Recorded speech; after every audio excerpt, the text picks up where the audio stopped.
Good afternoon, everybody. My name is Vandana Rao. I am the Director for Water Policy at Energy and Environmental Affairs.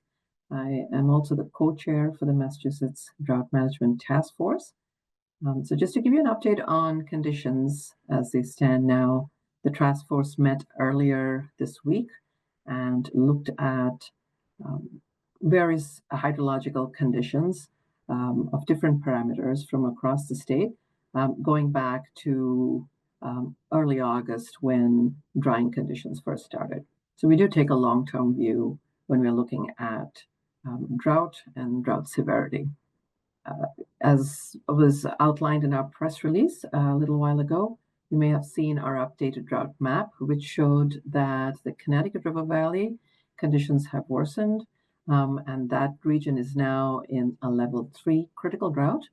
And that region joins the central region and the northeast region, which have been at a level 3 critical drought for a few months now. The western region, conditions have also worsened. It was at a level 1 mild drought last month, and now is at a level 2 significant drought. The other 3 regions in the state, which are the southeast region, Cape Cod region, and the islands region, all remain at a level 2 significant drought. So the month of February, actually, we were fortunate to get quite a bit of rainfall, more on the eastern part of the state, less in the western part of the state. And that precipitation actually fell in the form of snow, as you all would have noticed as you looked out of your windows, and what felt like a real winter month. Much of that precipitation got locked in the form of snow. And so as we look at conditions up until the end of February, because of the lower than normal temperatures, which don't allow for the snow to melt, and the fact that the ground at this time of the year is frozen, it doesn't allow for a lot of that water to melt or really seep into the ground or get into our different our streams and reservoirs and other water bodies. So we're not able to as yet measure or pick up the moisture or the precipitation that came down. So we're still seeing declining groundwater levels. Because of some of the precipitation, we may have seen temporary spikes in stream flow in several locations across the state, but that was likely gone back down because it's not really being supported by enough of the groundwater to support that base flow. So overall conditions have worsened to some extent in some regions and other regions, even though they've gotten a little worse, but the regional designation for drought still remains the same. We're not seeing any significant impacts on water supply. We haven't received any information about water supply impacts. At this time of the year, because we're out of the growing season, there are no impacts to agriculture, and there's no outdoor watering or landscape watering. So typically most of the water use that's happening now is on the indoor side. And so our urge to the citizens of the Commonwealth is to continue with your water conservation efforts indoors, fix those leaks. They may be minor in your mind if there's a little trickle in a tap, but that does tend to accumulate. And if all of us had one of those types of leaks, it does add up. So please address those leaks in your homes and minimize wastage of water. So with that, I'm happy to take any questions from you on our current conditions.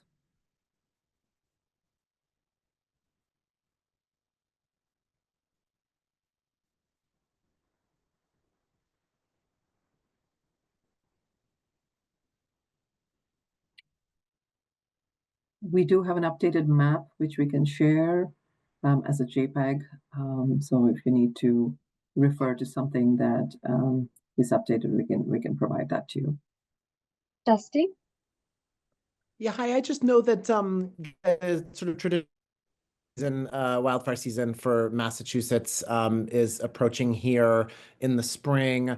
I'm just wondering if this raises any concerns for you all, given I know your office was frequently informing us about all of the brush fires that we had at the end of last year. What are the concerns about this being an increased fire risk, especially for us out in the Connecticut River Valley? It's definitely one of the concerns for us, right? Because at the beginning of this drought, fire danger levels was so high. We had unprecedented high number of fires all across the Commonwealth. So that is something we are keeping a really close watch on, and trying to get a better sense of what moisture level really exists out there in our wildlands, and where typically we were seeing some of those fires. The season doesn't start up for another month or so, but it all depends on how dry the air ends up being or continues to be, because those um, twigs and other kinds of vegetative material that's on the ground can quickly dry up and be responsible for fire start. So it is something we are concerned about. It is something we are looking at. We are working closely with MEMA and the Department of Fire Services, as well as our DCR fire chief, to get a better sense of how these conditions may play out and how well prepared we are to meet any potential fire danger concerns.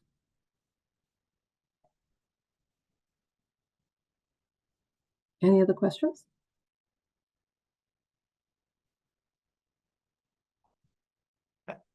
I suppose I have another. I know that the effects of climate change are, differing, and climate scientists say that we may experience this sort of climate whiplash between Mhm. heavy rains like we saw in Western Mass, followed by droughts. But are you all looking at the broader trends here, and is there any concern that as greenhouse gas emissions continue to increase, that we're going to continue to see more of these droughts, or is the prognosis for our region different than that? I mean, initial projections are certainly showing that there will be a greater likelihood of droughts in the future. Um, and even if you look at our current period between 2016 and now, 7 of these 9 years have had at least 6 months in a drought. So this is kind of unusual for Massachusetts. If we go back and trace hydrological conditions over the last 60, 70, 80 years, and we have records even going back 100 years and more, um, we don't see such a long period of deficit, except in the 1960s, which is our drought of record. So we haven't seen a whole lot of this dry period in the state in recent history. So it's hard to tell whether this is part of a cycle or if it's directly attributed to climate change. Nevertheless, we are better prepared. We can assess our conditions in a better way today than we were able to do in the past.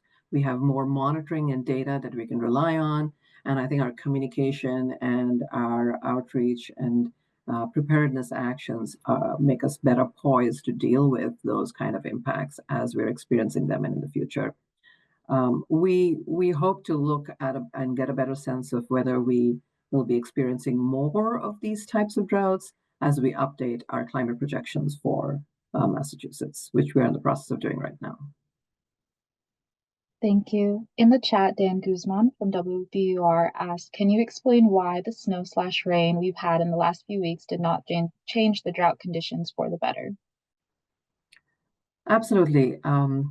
The rainfall, whether it came in the form, the precipitation, whether it came in the form of rainfall or snow, um, was um, was extremely positive and certainly added to the moisture levels all around. But we've had such a severe deficit since August.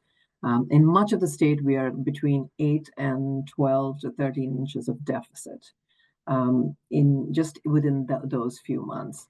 Some other regions, like the Cape and Islands, are between 5 and 8 inches of deficit. So it's going to take some time for all our hydrological systems to get back to normal and to get out of these deficits. When groundwaters and stream flow are so low and the precipitation totals are so low, it really is going to be take more than a few small events to start to bring us back to normal. Of course, every one of these precipitation events helps, but it is going to require more of these events sustained over a longer period of time, over multiple months.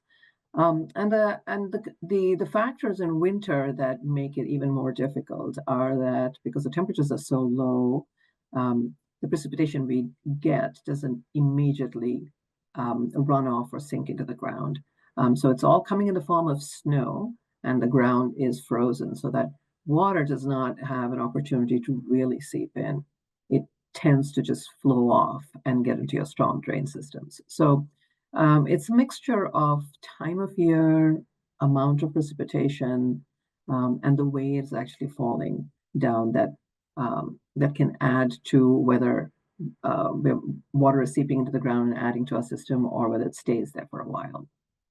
We hope this month ends up giving us more higher temperatures that will melt all the snow, but we'll need a few sustained months of above normal precipitation. And February was a good month, so hopefully that's a turning point for us as we move forward.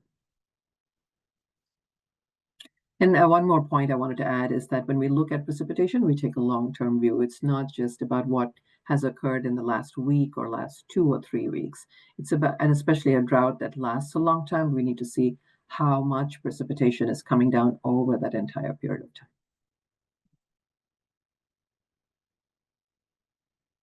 Any other questions?